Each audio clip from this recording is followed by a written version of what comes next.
Hello guys welcome. ഇന്നത്തെ വ്ളോഗിൽ ചത്ത പച്ച മൂവിയുടെ FDFS ഷോക്ക് വേണ്ടി പോവാണ്. വാൾട്ടറിന്റെ പിള്ളേരെ ഫസ്റ്റ് ഷോക്ക് തന്നെ കാണണമെന്നുണ്ടായിരുന്നു. അതുകൊണ്ട് പിന്നെ ഒന്നും നോക്കിയില്ല, രാവിലെ തന്നെ ഇറങ്ങി. പിന്നെ എന്നത്തെയും പോലെ ഒരു ടിക്കറ്റ് മാത്രമേ ബുക്ക് ചെയ്തിട്ടുള്ളൂ, കാരണം ഞാൻ ഒറ്റയ്ക്കാണ് പോകുന്നത്.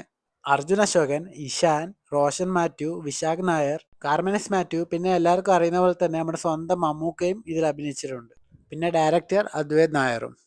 പിന്നെ ഞാൻ തിയേറ്ററിൽ കയറി പടം തുടങ്ങാൻ വേണ്ടി വെയിറ്റ് ചെയ്തിരുന്നു.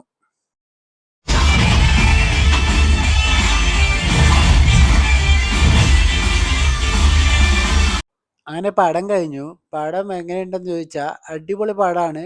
ജോളിയായി കാണാൻ പറ്റിയ പടമാണ്. ഒരു നോർമൽ സ്റ്റോറിയാണ്, പക്ഷേ ടെക്നിക്കൽ വൈസ് ഒക്കെ നോക്കിയാൽ അടിപൊളിയാണ് പടം. തിയേറ്ററിൽ കാണുന്നതാണ് ബെസ്റ്റ്, കാരണം അതിന് മാത്രം പണിയെടുത്തിട്ടുണ്ട് ഈ പടത്തിൽ. അങ്ങനെ വാൾട്ടറും പിള്ളേരും പൊളിച്ചടക്കി തന്നെ പറയാം. ഇപ്പോൾ ഗൈസ് ഇന്നത്തെ വ്ളോഗ് ഇത്രയേ ഉള്ളൂ. അപ്പോൾ അടുത്ത വീഡിയോയിൽ കാണാം. അതുവരേക്കും ബൈ.